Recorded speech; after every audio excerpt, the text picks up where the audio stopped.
a analizar, platicar, debatir sobre estos temas que a todos los mexicanos nos interesan. Si la cosa se pone movida, usted seguramente tendrá su propia opinión. Le invitamos a que la comparta con nosotros.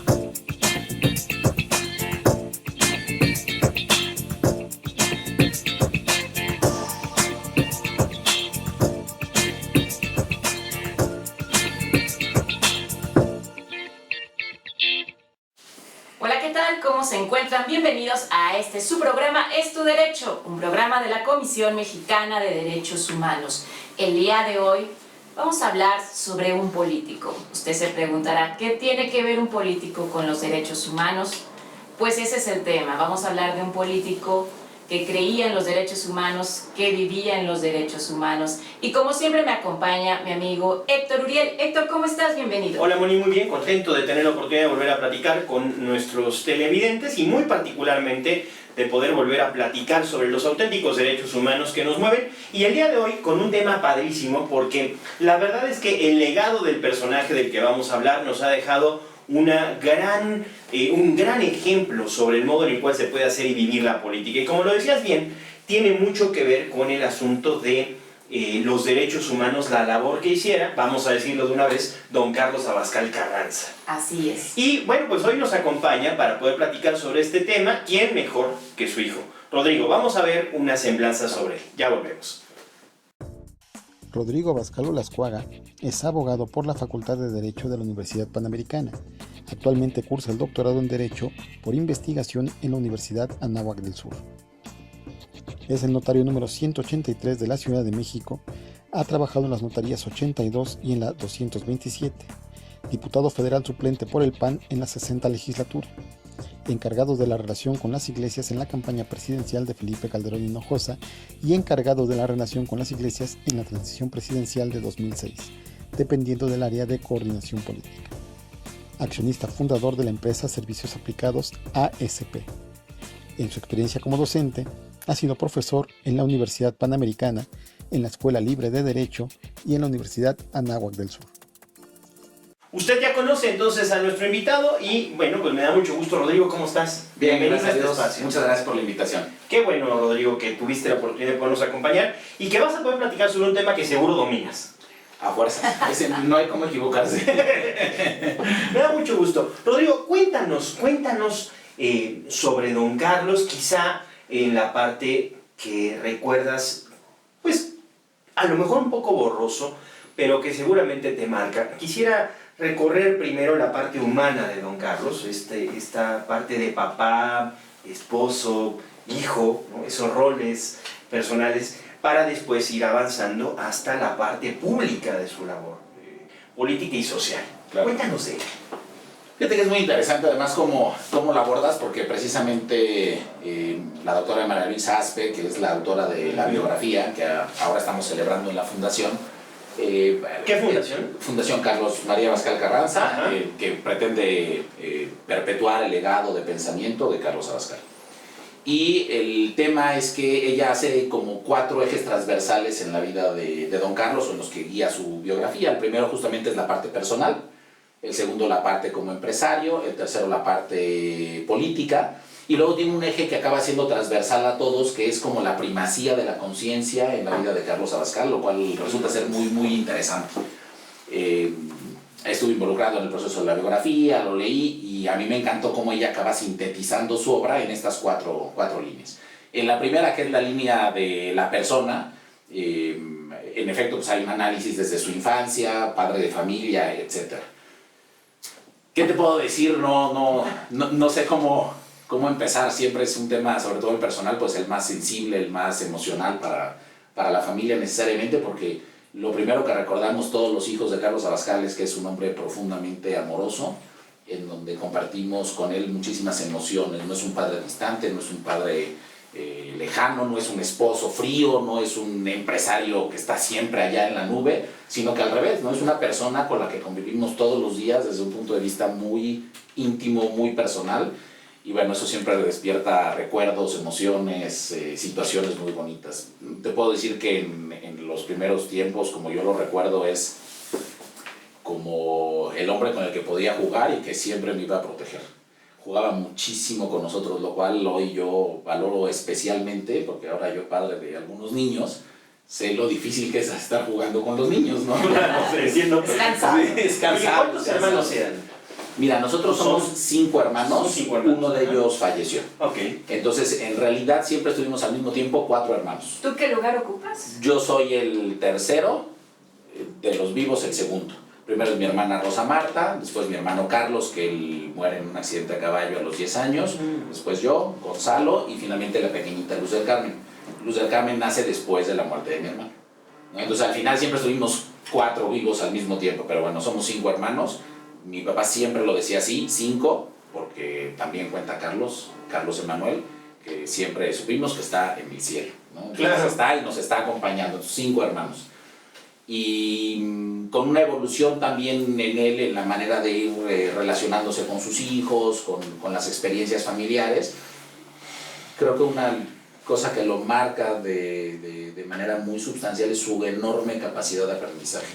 Él es heredero de una tradición familiar muy rígida, muy formal, y cómo él va transitando de esta rigidez a la cultura del encuentro, del diálogo, del amor, y diríamos en el plano personal de la formalidad a, como lo llama María Luisa, a la primacía de la conciencia. Para él empieza a ser mucho más importante, más que las normas formales, las convicciones personales, su conciencia, para ir normando su vida. A ver si Y esto entendí se ve. bien. Con él fueron muy exigentes sus padres. Sí, enormemente exigentes, enormemente exigentes. ¿Y qué pasó con la siguiente generación? Porque como sea te forman, ¿no? Tus padres. Sin duda, eso te da contexto, te da un marco. Yo creo que además hay que entender las épocas, y mi padre creo que es un hijo de su época, con un padre a su vez sensacional, un gigante, yo creo, de la historia de México, pero que también tiene, que es hijo de su época. Entonces, mi abuelo creo que fue muy rígido, muy ¿Tú conociste a tu exigente. abuelo? Yo conocí a mi abuelo, tuve ese privilegio. Que para los que no lo sepan, también su abuelo fue un gran personaje. Exacto. A ver, platícanos también un poquito ¿Cómo de se tu llama abuelo. tu abuelo? Salvador Abascal Infante. Salvador Abascal Infante. Que bueno, también tiene una trayectoria muy, muy importante, él de familia de Michoacán. Ujú. Mi bisabuelo a su vez de los miembros de la U en todo el proceso de la Guerra Cristera. Después él sale muy chico de Michoacán, pues a ganarse la vida, abogado, y desarrolla una labor política también muy interesante desde el punto de vista de la sociedad civil. Oye, Rodrigo, Él funda nos estás metiendo términos muy interesantes. A ver, la U, ¿qué es eso de la U? La Unión, que era un movimiento que organizaba los movimientos cristeros. Y este lo funda No lo funda él, González. exactamente, Anacleto González. Ajá. Y don Adalberto, mi bisabuelo, era miembro de la U. Qué interesante. Y posteriormente mi abuelo, con esa misma inquietud y todo un tema de formación, será miembro de la Unión Nacional Sinarquista. Exactamente, Del movimiento el sinarquista. sinarquismo. Ahí sí él llega a ser, si yo me no recuerdo, el tercer jefe nacional del Ok. sinarquismo. Ajá. Y con un papel muy, muy importante, un movimiento cívico impresionante que llegó a sacar a las calles, a marchar a ciudadanos de una manera impresionante, sobre todo pues, para la época, ¿no? Sí, hay claro, que por entender, supuesto. cuenta él en sus memorias de alguna marcha, todo el marco de la libertad religiosa de 400,000 personas, que para la época de verdad es una locura. Le toca hacer cosas interesantísimas, como por ejemplo el volver a abrir o volver a celebrar, digamos, la reinauguración de cultos en Tabasco, en la Ah, que época estaba de Garrido Canaval. De Garrido Canaval, Exactamente. claro. Y bueno, de verdad sus experiencias son sensacionales. Sufrió atentados contra su vida, dando discursos con la gente. Le llegaron a disparar, milagrosamente salva la vida porque alguien le está cambiando la hoja del discurso y entonces la bala queda en la mano de la persona que le está cambiando la hoja del discurso. Encarcelado por manifestar sus opiniones. No, de verdad una vida muy, muy interesante. Posteriormente él se va a fundar una colonia que se llama María Auxiliadora, a Baja California Sur, y un poco con la idea esta de que era un peligro que estuviera el desierto porque los norteamericanos podrían Claro. quitarnos más territorio. Oye, Rodrigo, vamos a seguir platicando sobre esto, pero si te parece bien, después de un corte. Perfecto. Ya volvemos, esto es Tu Derecho. Nosotros pues ya nos vamos a un corte, pero pues usted coméntenos qué opina.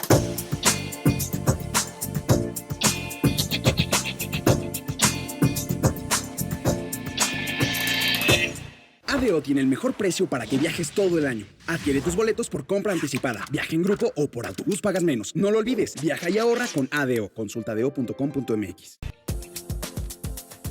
Ya estamos de regreso en este su programa Es tu Derecho, un programa de la Comisión Mexicana de Derechos Humanos.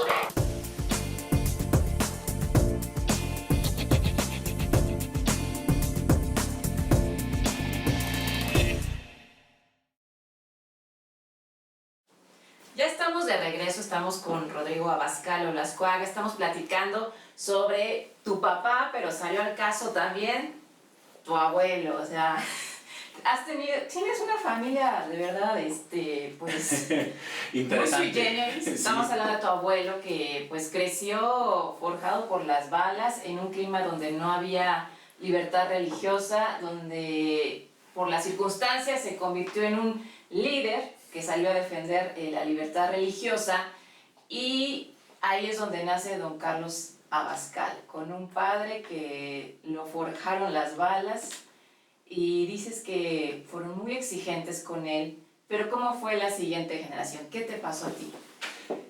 Yo creo que ni mi papá se va dando cuenta de la necesidad de adaptarse.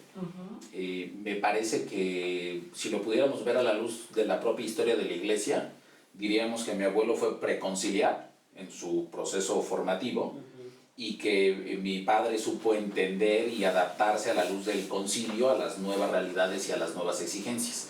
Un paso que tampoco es tan simple, ¿no? Para mi abuelo, yo lo recuerdo y tiene algunos libros, recuerdo uno en particular en donde él manifiesta esta dificultad. El Papa nunca ha sido ni será hereje. Es justo la dificultad de entender los nuevos tiempos a la luz de los antiguos principios, que hay una unidad que no se rompe, que el Papa no se equivoca, pero que al mismo tiempo no es fácil. Y me parece que mi papá es como justo esa siguiente generación que nace en esa época. De hecho, a él le toca ser seminarista, y le toca como seminarista que lo saquen del seminario cuando el seminario se adapta a todas las exigencias del concilio, y mi abuelo de hecho empieza a estar hasta un poco desconfiado de qué era lo que iba a seguir en la vida de los seminarios. Entonces él es seminarista en su secundaria, y creo que viene este proceso de él de ir asimilando todos estos conocimientos, tanto en la parte teológica, en la parte personal, y luego la vida muy práctica que él desarrolla como abogado en Afianzador de Insurgentes, que al final lo pone en contacto con muchísimas personas en un día a día, con todas las exigencias pues, normales de la civilización. Es decir, sale quizá del mundo un poco más académico, teológico, del editorial de mi abuelo, y se va al mundo, a la vida real de todos los días, y además, claro, con un tema profundamente financiero, ¿no? Que son las finanzas. Y me parece que eso, junto con su capacidad de estudio, una de las cosas que tengo grabadísimas hasta el último día de su vida, siempre antes de dormir, 5, 6, hasta 7 libros de distintos temas, que leía todas las noches, en el fondo que estudiaba todas las noches. Era muy aplicado. Era muy disciplinado, una gran disciplina personal. Y eso hacía que todo el tiempo estuviera aprendiendo. Y lo recuerdo leyendo grandes biografías de grandes políticos, Felipe II, de la vida de Hitler, de Mao, tratando de entender qué era lo que habían hecho estos grandes hombres. Y claro, todo eso van siendo frutos que lo vemos ya en la vida pública, en la Secretaría de Trabajo, en la Secretaría de Gobernación, pero que es fruto de un trabajo personal muy intenso de preparación. Y eso que se ve muy claramente en el aspecto profesional, pues porque él como abogado de una compañía de fianzas no tendría por qué saber nada de un secretario de Gobernación, pero ahí se ve el aprendizaje. Bueno, la vida personal con nosotros, pues también la manera en la que va aprendiendo a entendernos mejor, a entender los nuevos tiempos, los nuevos retos, las cosas que vivimos los jóvenes, creo que fue estupendo. Entonces eso nos permitió tener un papá que realmente nos acompañó toda la vida, y no que hubo eso que se ve en muchas ocasiones, que es como el brinco generacional, ¿no? Donde el choque, que no entiende a los hijos y los hijos no entienden al papá, y la comunicación se vuelve muy difícil. Con él la comunicación era estupenda, era sumamente fácil hablar con él, y era sumamente difícil ganarle un argumento, porque tenía una lógica aplastante, pero además te permitía, te escuchaba, y tú solito le dabas los argumentos con los que después ya, ¿no? Y te llevaba al camino, pero siempre por el camino del diálogo, de razonar las cosas. Quizás al principio se podría percibir un poco más de imposición por su tradición y conforme van transcurriendo los momentos cada vez más diálogo. Las experiencias que ¿Nunca te saliste de Huacán? No, yo creo que ninguno de mis hermanos, y fíjate que eso realmente creo que es un mérito educativo de ellos, de mis papás, muy importante, cómo lograron en todos los temas que fuéramos, que tuviéramos las convicciones de seguir lo que ellos nos enseñaban. De verdad por convicción, porque si hubiera sido por imposición, eventualmente hubiera reventado el tema. Y mira que no era fácil, porque festejar a los Reyes Magos en vez de Santa Claus en la escuela, pues no es fácil, pero ahí estábamos todos de pildoritas dando fundamentos de por qué había que los Reyes sí y Santa Claus no, porque había un proceso de convicción personal. Eso que en el caso de los Reyes y Santa Claus es un tema, hombre, menor y anecdótico, pero el tema es el proceso de convicción personal, que cuando llegan los grandes temas mantienes la convicción. Obvio, todos los hijos con nuestros propios problemas, nuestras propias luchas, todo, pero creo que en general todos fieles a lo que nos enseñó mi papá, porque nos convenció de que era lo correcto, de lo razonable, de las posturas, del amor que había atrás de ellas, porque cuando esto es muy frío, cuando nada más son principios, acaban no funcionando. Y a la luz de su vida personal, con experiencias muy dolorosas, de la fidelidad que uno tiene que tener siempre a la propia conciencia, a las convicciones, a no dejar que haya ninguna imposición externa en la que tú no estés plenamente convencido, porque las cuentas que tú vas a rendir el día de mañana a Dios son personales. Y eso también es un tema muy, muy importante que, claro, cuando uno lo ve después reflejado en la vida pública, decisiones que tiene que tomar, problemas que tiene que enfrentar, esta fidelidad a su conciencia resulta espectacular, ¿no? En alguna ocasión él mencionaba, lo criticaban por ser católico en la política, o sea, caramba, pues es bastante, que ¿no? eso es la mejor garantía. Si yo vivo bien mis convicciones, la mejor garantía de que voy a ser un buen político para ti y sí te voy a servir. Pero claro, porque su lógica era la lógica de seguir su conciencia. Junto con seguir su conciencia, él era un hombre muy disciplinado. La manera en la que él respetaba a sus jefes y los seguía, su lealtad, su obediencia, de verdad era espectacular. Y el límite era su conciencia. Y otra vez, eso, cuando uno ve otro tipo de fenómenos y como algunos, saliéndonos totalmente de tema, pues es que me dieron la orden superior de ir, ¿no? En la dictadura argentina y pues tenían que matar. Y bueno, cuando hay un límite que es la conciencia, a pesar de la enorme disciplina que se pueda tener, a pesar del respeto a los jefes, la conciencia, el bien y el mal es mucho más importante. Y eso él lo tenía marcado de una manera, pero imborrable, a niveles dolorosos, personales, con su familia, con jefes muy queridos. Bueno, sí, pero primero es lo primero, aunque cueste, aunque ponga en riesgo el trabajo, aunque ponga en riesgo la estabilidad, aunque ponga en riesgo la paz, lo primero es seguir mi conciencia. Y me parece que ahí es el gran cambio en las generaciones entre mi abuelo y mi papá. Mi abuelo era mucho más en la línea más formal de la ley, de la norma, de obedecer. Y mi papá ya mucho más en la línea de una relación directa, personal con Dios, en donde lo que él y yo descubrimos en mi propia conciencia, eso es lo primero que yo tengo que seguir.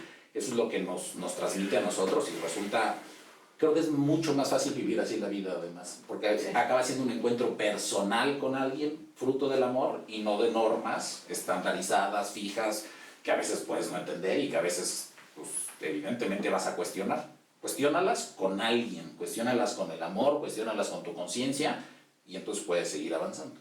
Rodrigo, este tema es interesantísimo porque nos dejas muy claro cómo es que se transmitieron esos valores y esos principios en la familia. ¿Ustedes, cuánto tiempo duraron tus papás de casados? Ese dato lo deben... Mi papá te lo hubiera dicho por días, horas. Y tu mamá también. Exactamente. Pero deben haber sido pues cerca de 30 años. 30 años. ¿Y cuántos años después tuvo el primer hijo en su matrimonio? A los 9 meses. O sea, prácticamente así. Así, casado y luego. Muy bien, pues nos va quedando mucho más claro cómo es que esta dinámica familiar se dio. Y yo quisiera platicar en el siguiente bloque contigo sobre la parte de trabajador de tu papá, la parte empresarial y cómo es que aplicó este imperativo de conciencia que, como dices, es transversal a toda su vida, ¿no? Regresamos en un momento, vamos a un corte, esto es Tu Derecho. Nosotros pues ya nos vamos a un corte, pero pues usted coméntenos qué opina.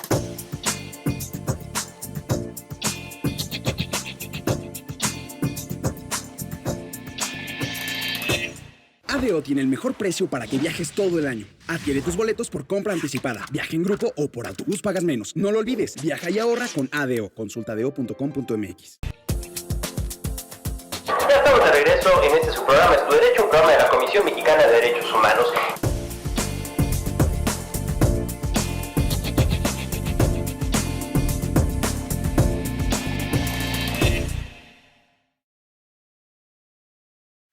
Ya estamos de regreso en Es Tu Derecho, un programa de la Comisión Mexicana de Derechos Humanos. Y ya sabes, estamos platicando sobre el legado, sobre la vida de Carlos Abascal Carranza, político mexicano, pero no solo eso, padre de familia, empresario, y justamente hablaremos ahora de esa faceta, Rodrigo, de tu papá, de haber sido trabajador, de haber sido empresario.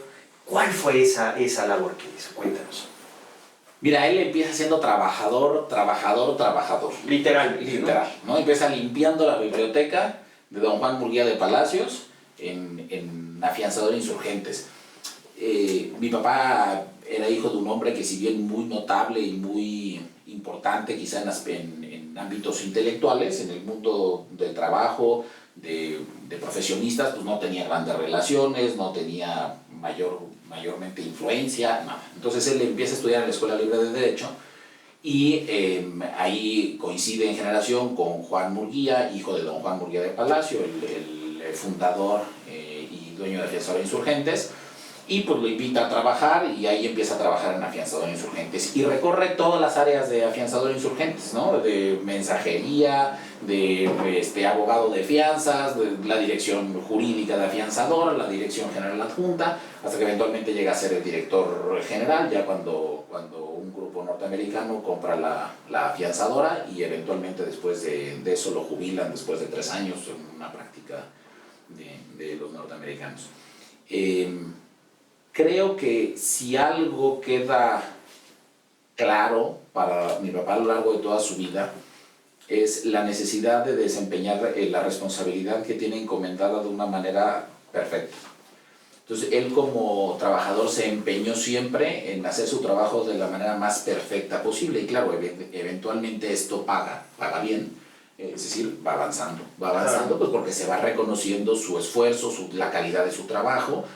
Y definitivamente yo creo que también hay dones de Dios, su visión, su pensamiento estratégico, y entonces pues va transitando de ser un simple empleado a ser un empresario. Digo empresario entre comillas porque él nunca fue dueño de empresa, ¿no? Dentro de su trabajo, él en paralelo se da cuenta de que hay una responsabilidad social, ¿no? Buen hijo de su padre, pues no podía simplemente quedarse en trabajar a hacer dinero, sino que sabía que había mucho más que eso. Y él empieza a trabajar en esta responsabilidad social de muy distintas maneras, desde las maneras muy simples, muy básicas, como un catecismo, una plática, una clase, hasta que se ve involucrando en Coparmex. Y en Coparmex también tiene un gran recorrido, empieza como cualquier miembro de Coparmex desde abajo, y pues va participando, se va involucrando, hasta que llega, siendo todavía el director de Afianzador de Insurgentes, llega a la presidencia nacional de Coparmex.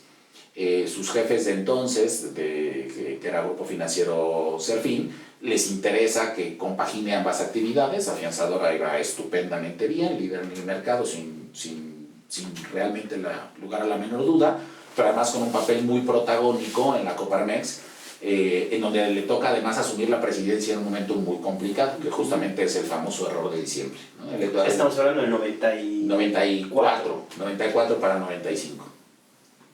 Y me parece que quizá lo que marca el éxito de su gestión en Coparmex, digamos, además de la capacidad de diálogo, de todo esto, es quizás su conciencia muy clara de haber sido trabajador y de ser empresario a medias, porque no es dueño de empresa. Entonces él entiende muy bien ambos mundos y empieza a trabajar desde el principio en un concepto que es el concepto de la nueva cultura laboral, en donde pretende rebasar los antiguos paradigmas del trabajador enfrentado con el patrón. en donde unos son un medio de producción, hacen como que trabajan y el patrón hace como que les paga y pues ahí sobrevivimos y estamos enfrentados y encontrados todo el tiempo. Y entonces, muy a la luz de la doctrina social cristiana, lo que él pretende ir haciendo con la nueva cultura laboral es pasar a un esquema de cooperación, en donde evidentemente el trabajador tiene un papel, pero tiene que cooperar con plena dignidad, con pleno respeto a sus derechos, con pleno respeto a la lucha personal de alcanzar la felicidad, ¿no? Es decir, a la consecución del bien común por parte del empresario, y el empresario entendiendo que no es un objeto, que no es alguien a quien se puede explotar, sino que es una persona con igual dignidad y trabajando en conjunto. Esto que él logra en la nueva cultura laboral es estupendo porque establece un diálogo. Bueno, él dice cuando entra a Coparmex que había también que superar otra barrera, así como esta del trabajador y los empresarios, había que superar la barrera del empresario siempre enfrentado al gobierno. Y había que pasar a una época de diálogo y de construcción junto con el gobierno, porque no podía ser simplemente el empresariado que siempre se queja, que siempre ataca, siempre. Él logró dialogar con el gobierno. Y él logra dos cosas estupendas en los dos niveles. Por un lado, creo que tiene una relación de una gran interlocución con el presidente Ernesto Zedillo, y por otro lado, en paralelo, con Fidel Velázquez, el gran líder de la CTM. Claro. Al grado de que es el primer empresario que se para en un foro de la CTM y además es bien recibido, con aplausos. ¿No lo escucharon ni nada? No, nada. Y que el día de mañana además iba a traducir, cuando fuera secretario del Trabajo, en llegar al foro de la CTM a pararse y encomendar a la Virgen de Guadalupe a todos los trabajadores, en una situación que además, bueno, también causó su escándalo y lo que fuera, pero era fruto de esta comunión que él logró hacer con los trabajadores. Claro. Porque los trabajadores, estos grandes líderes con todo lo que implica don Fidel, entendieron que era un hombre que sí se preocupaba por los trabajadores, que sí se preocupaba, que sí les importaban las personas que eran los trabajadores. Hay muchos esfuerzos para ir incorporando la nueva cultura laboral en México. Hay un proyecto de ley después como secretario del Trabajo. Finalmente no se concreta cuando él es secretario del Trabajo. En cambio, una cosa estupenda que logra gracias a su gestión es, a él le toca presidir la OIT como secretario del Trabajo, y ahí se sientan las bases de lo que hoy se llama el trabajo decente, que al final es la nueva cultura laboral con otro nombre y que se maneja ya como un concepto a nivel internacional. Ahora que estuvimos en la presentación de la biografía en la Secretaría del Trabajo, con mucha satisfacción el secretario manifestó que la nueva cultura laboral se seguía haciendo, se seguía viviendo y se seguía incorporando en las relaciones entre trabajadores y empresarios y patrones en la Secretaría, en su gestión, ¿no? Es decir, me parece que ese logro que él viene construyendo desde cuando es un empleado, cuando es un director de empresa, cuando llega a un organismo empresarial hasta que llega a Secretaría del Trabajo, hay una línea plenamente congruente en este trabajo, basado en sus convicciones de la dignidad de las personas, de la consecución del bien común, a través de la consecución de la felicidad de cada uno de los trabajadores personal, no nada más como la idea abstracta del bien común, sino que eso se tiene que concretar y que el trabajador sea feliz o tenga los elementos para ser feliz. Y todo esto siempre con la columna vertebral, doctrina social cristiana, ¿no? Él decía mucho que la doctrina social cristiana no hay que decirla mucho, hay que vivirla mucho. Y entonces él se dedicó a vivirla, y en la empresa, cuando la dirigió, la manera en la que se relacionó con sus trabajadores, que los apoyó, que les dio oportunidades, era justamente esa, ¿no?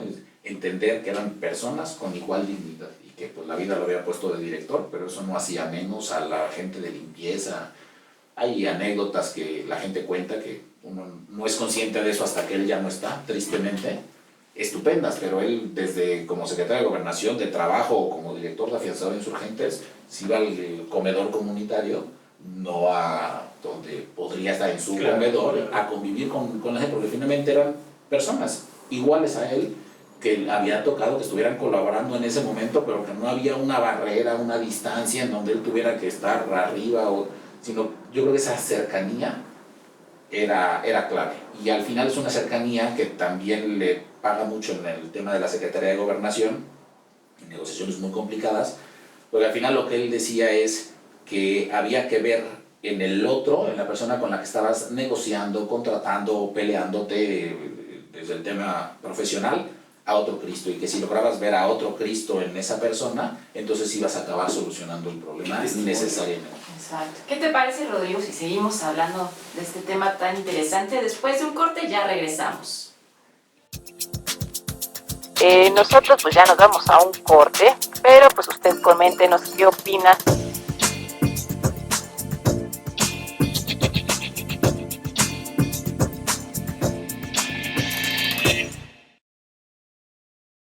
ADO tiene el mejor precio para que viajes todo el año. Adquiere tus boletos por compra anticipada, viaje en grupo o por autobús pagas menos. No lo olvides, viaja y ahorra con ADO. Consulta ADO.com.mx. Ya estamos de regreso en este su programa Es Tu Derecho, un programa de la Comisión Mexicana de Derechos Humanos.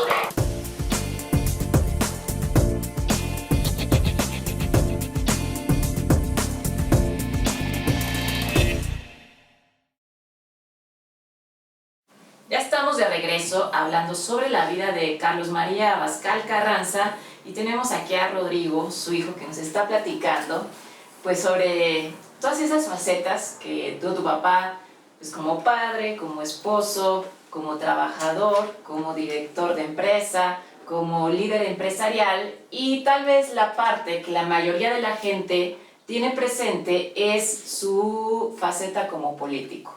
Sabemos, por lo que nos has dicho, que de Coparmex se va a la Secretaría del Trabajo. ¿Cómo fue ese brinco de ser líder empresarial, que si bien pues, había tenido contacto con algunos políticos como líder de Coparmex, cómo es que de repente se va a la Secretaría del Trabajo? ¿Qué pasó? Mira, el brinco no es tan inmediato. De hecho, él deja la presidencia de Coparmex en 96-97 y de ahí todavía falta para el 2000, en donde el presidente Fox lo invita al equipo de transición. En este tiempo, él queda muy convencido de la necesidad de una sociedad civil actuante y se involucra en distintos organismos, particularmente en Vertebra, para tratar de vertebrar a la sociedad en su participación. Oye, este concepto de vertebrar, no sé si lo podríamos explicar, algunos lo tenemos claro, pero la mayoría de la gente esta palabrita como que no la agarra. Sí. ¿Qué es exactamente vertebrar o a qué nos referimos? Había que dar un cauce, una estructura, una columna vertebral de donde se ordenaran las manifestaciones de la sociedad civil. Una cosa esencial en su pensamiento es el papel de la sociedad civil, en tanto no todo lo tiene que hacer el gobierno, ¿no? Esa visión un poco paternalista, papá gobierno haz, papá gobierno esto, lo otro dame, sino la sociedad civil involucrada en la toma de decisiones, en el día a día, participando, exigiendo, pidiendo rendición de cuentas. Y él empieza a hacer este esfuerzo en Vertebra, que hubiera sido estupendo desde un punto de vista que hubiera acabado de consolidar el movimiento de la sociedad civil, pero que eventualmente con la invitación del presidente Fox al equipo de transición, bueno, pues lo tiene que dejar un poco de lado y ahora le toca ponerse la otra cachucha, ¿no? La cachucha de político.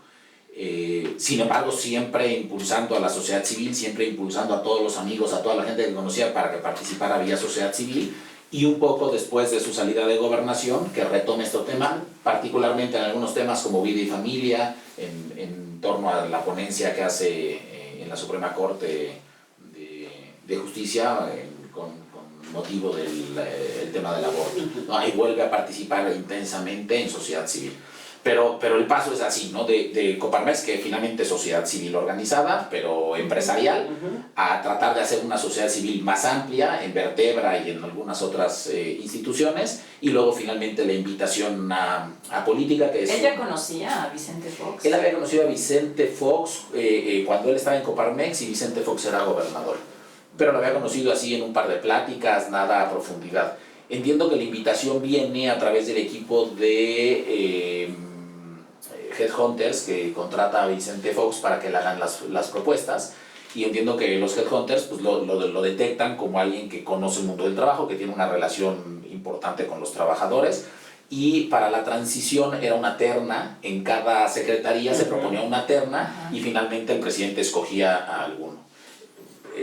Error mío, la verdad es que no recuerdo cuáles eran las otras dos personas que en su momento participaron, pero hicieron un buen equipo, y finalmente el presidente Fox lo escoge para encabezar la Secretaría del Trabajo. Nosotros nos enteramos un par de días antes del nombramiento de que que le tomara ¿No se lo protesta.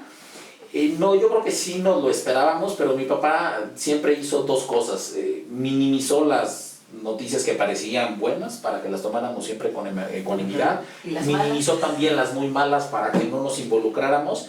Y a la familia, a los hijos, procuró mantenernos un poquito al margen de ese mundo sobre todo en la parte del show y en la parte de escoltas y en la parte, él no quería que estuviéramos muy involucrados, cosa que yo personalmente se lo tengo que reclamar un poco. Yo recuerdo que cuando regresé al seminario le dije que quería que me involucrara. Yo estaba entre si regresar a la notaría o empezar a meterme un poco más de lleno en la política, y le dije, quiero que me enseñes lo que tú haces, y me dijo, ya habrá tiempo, ahorita no, ahorita haz lo que tengas que hacer, saca adelante tu vida profesional y ya habrá tiempo de meterte en política y enseñarte.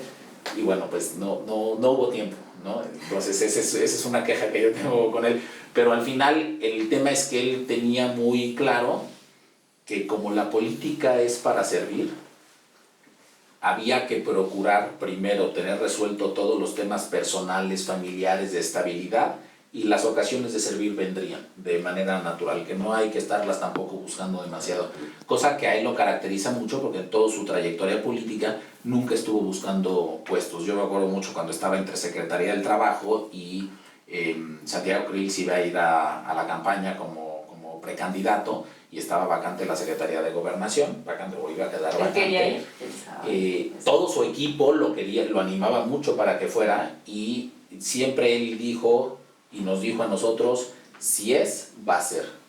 Me debo a la Secretaría del Trabajo, no tengo proyecto personal, yo voy a trabajar lo mejor posible y el presidente tomará su decisión.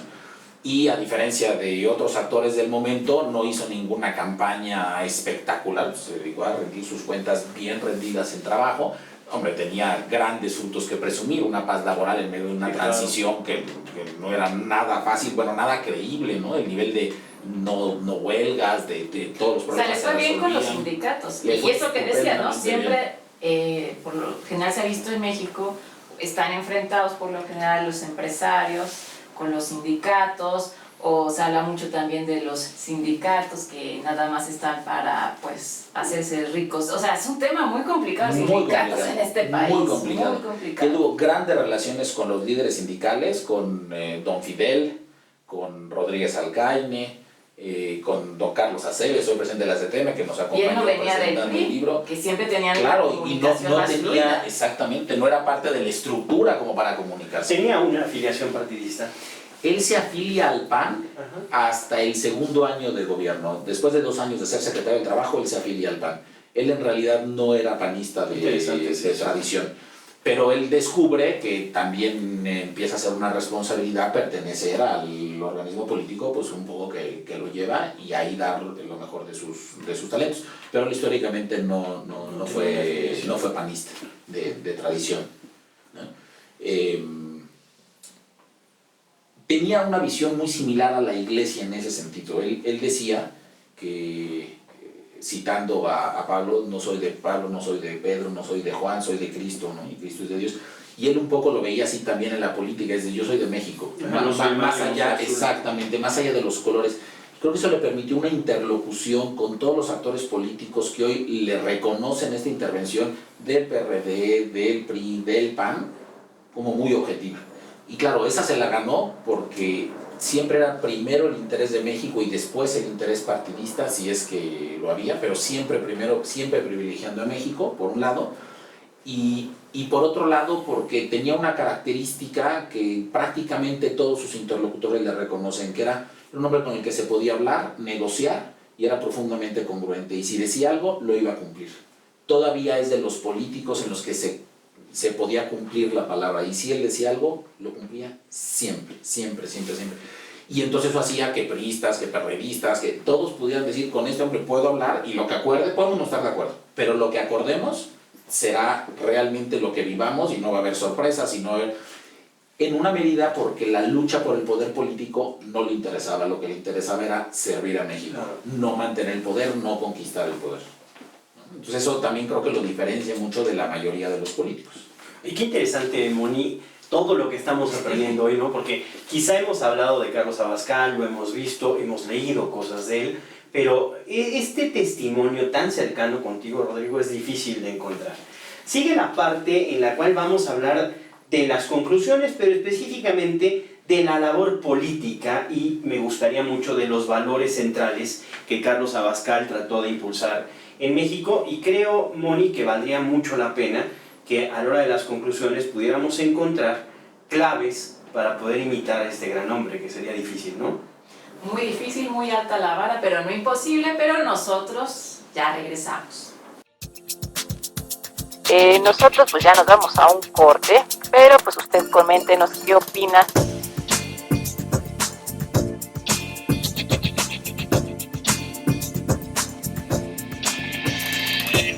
ADO tiene el mejor precio para que viajes todo el año. Adquiere tus boletos por compra anticipada, viaje en grupo o por autobús pagas menos. No lo olvides, viaja y ahorra con ADO. Consulta ADO.com.mx. Ya estamos de regreso en este su programa Es Tu Derecho, un programa de la Comisión Mexicana de Derechos Humanos.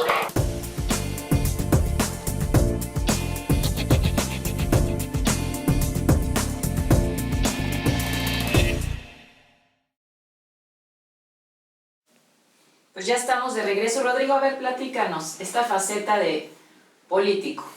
Hoy en día abrimos el periódico y solo vemos plagado de que todos queremos juicios a gobernadores corruptos. Vemos tal vez que llegan algunos jóvenes o más grandes y vemos que tienen pues buenas carreras, experiencia partidista y llegan a un cargo y van para abajo, se corrompen, empieza la robadera. Ya no pedimos que sean capaces, eficientes, simplemente pedimos que no roben.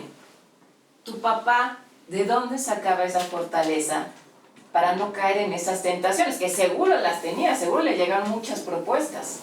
¿De dónde sacaba esa fortaleza para no caer? Mira, yo creo que primero hay una construcción intelectual, doctrinal, conceptual, y después un tema de una experiencia de vida. En la construcción teórica, doctrinal, él tenía muy claro que la política tenía que ser ciencia, arte y virtud, que estaba ligada con saber, con servir y con amar, ¿no? Entonces, siempre lo manejaba él como en trilogías, en verbos que iban definiendo su labor. Tiene que ser una ciencia porque hay que saber, hay que estudiar, hay que prepararse. No puede uno llegar a ser improvisado si realmente tiene en sus manos el futuro de tanta gente. Hay que servir a los demás, porque la política debe ser para los demás, no para servirse uno y para aprovecharse uno. Y eso solamente lo puedes lograr amando, ¿no? Si no amas a los demás es imposible lograrlo. El servir es arte, ¿no? En la actividad del político es ese arte para fijarse en los demás, en las necesidades, en lo que puede atender y al mismo tiempo saber que hay responsabilidades y principios que tiene uno que respetar, porque tampoco es una institución de beneficencia, ¿no? Tampoco. Claro. Y en el amar a los demás, ahí es donde se convierte en una virtud. Y esa virtud es lo más difícil, hábito, ¿no? Bueno, repetido de amar a los demás, de servir. Y entonces cuando uno enfoca la política de esta manera y no lo enfoca como la conquista del poder político y no lo enfoca como es la manera en la que yo voy a ganar el dinero para mantener a mi familia, ¿no? que también es desde ese punto de vista aislado un interés legítimo, necesario en la vida de todo hombre, entonces es mucho más fácil resistir a las tentaciones, porque tu enfoque o tu manera de entrar a la política es totalmente diferente. En el momento en el que entras a la política es olvidarte de ti y solamente pensar en los demás. Mientras tú estés dentro de la política pensando en ti, de una o de otra manera tú eres vulnerable. Mientras entres pensando en servir a los demás, en amar a los demás, en darte a los demás, en esa medida tu vida personal la dejas un poco a un lado y no necesitas tener ninguna ganancia. Pero todo esto que es una construcción teórica, en realidad en su vida no se pudo haber dado sin una vida muy práctica, que en el caso de él, con sus convicciones, es claramente una vida intensa de gracia y de sacramentos. Mi padre, con todas las responsabilidades que implica ser un secretario de Estado, de gobernación, con todo ese acúmulo de trabajo, no faltó a su misa diaria en toda su responsabilidad. ¿A qué hora iba a misa? Lo primero que hacía levantarse era ir a misa. Y si por alguna cosa extraña no podía, porque lo había citado el presidente, por lo que sea, a lo largo de su día encontraba un momento para hacerlo. en los grandes momentos de grandes decisiones acudía ante el Santísimo a orar para poder tomar la decisión. Es decir, la vida de gracia que él tenía, con su práctica frecuente de sacramentos, era la fuerza que lo mantenía para seguir adelante. Y luego, en un tema que él mencionaba mucho, el equilibrio emocional personal reflejado en la familia. Cuando tu vida personal está desordenada, eres muchísimo más vulnerable a todas las tentaciones de dinero, poder, placer.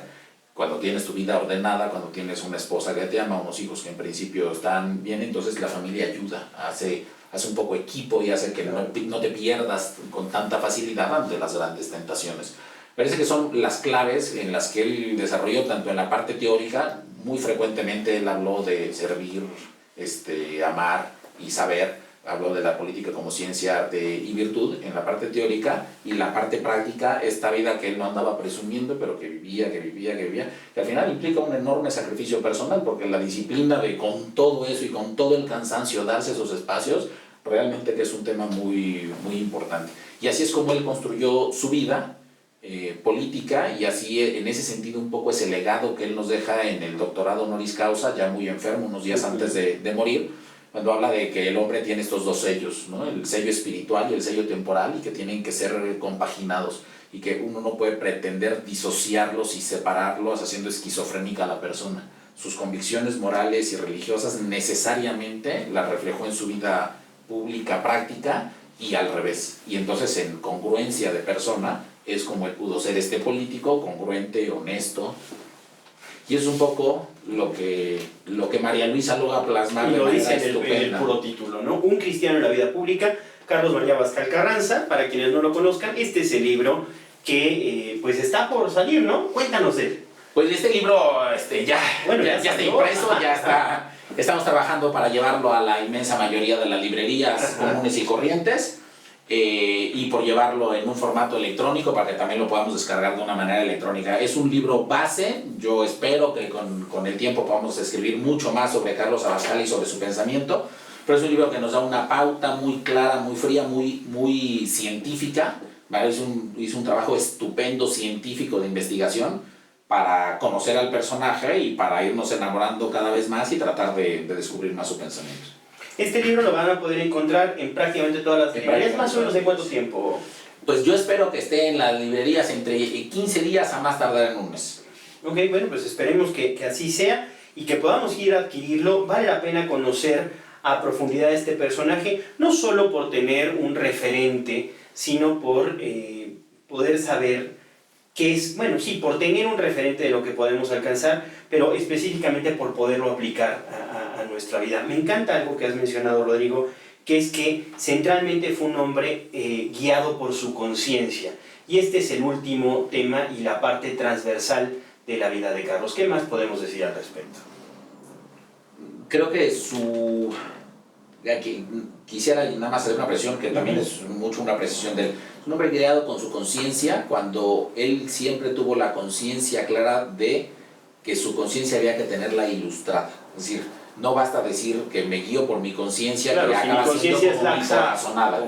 Exactamente. Mi conciencia es... Sino que para eso hay que estudiar, hay que prepararse, hay que oír a quien tiene autoridad, hay que saber obedecer, en su caso claramente con su fe, al Papa, a los obispos. Cuando tienes una conciencia así bien preparada y cuando a esa conciencia le juntas esta relación personal con Cristo, entonces todo lo que tú hagas orientado a la luz de tu conciencia seguramente será una cosa buena. Dicen sus colaboradores, yo nunca lo oí expresado así, que sus procesos de decisión eran como muy claros y que cuando alguien no sabía qué hacer, había que hacerse estas 3 preguntas que él se hacía para decidir. Sobre todo esto es una referencia a su, como secretario de Gobernación, decían, ¿es legal? ¿No? Porque finalmente es garante de la legalidad como secretario de Gobernación. ¿Es bueno para México? ¿Y es objetivamente bueno moralmente hablando? Y si las 3 preguntas respuestas eran afirmativas, entonces ya se sabía cuál era la acción que se debía de tomar ante una cierta situación. ¿Es legal? ¿Es bueno para México? México? Bueno para México y es bueno, intrínsecamente bueno. ¿no? Entonces, y no podía darse el caso de que hubiera algo legal, pero intrínsecamente malo. Sí, por supuesto. O intrínsecamente bueno, pero en la coyuntura malo para México, y legal, pues a lo mejor había que tener las tres características, y con base en eso él tomaba sus decisiones. Otra vez es esta conciencia que te dice lo que es bueno y lo que es malo. Muchas cosas que aprender para los políticos de México. Moni. Sí, lástima que ya se nos fue, pero a ver, platícanos, hay una fundación donde los pueden contactar. Tenemos nuestra página de internet, Fundación Carlos Abascal, ahí nos pueden encontrar, ahí estamos publicando más o menos lo que estamos haciendo. Tenemos mesas de diálogo, distintos encuentros, ahorita estamos muy abocados a estar haciendo las presentaciones de la biografía. El día de mañana tenemos una en el Senado de la República. En nuestro evento anual de conmemoración del aniversario de la muerte de don Carlos y fundación de la fundación, que será el 28 de noviembre en este año. Normalmente lo hacemos el 2 de diciembre, pero era muy mala fecha. Ahí haremos una presentación que esperamos que sea especialmente relevante por las personas que nos ayuden a presentarlo, y pues trabajando por el legado de don Carlos. Rodrigo, muchas gracias por acompañarnos, muchas gracias al equipo de producción. Nosotros nos tenemos que ir. Esto fue Es tu Derecho, un programa de la Comisión Mexicana de Derechos Humanos. Hasta luego.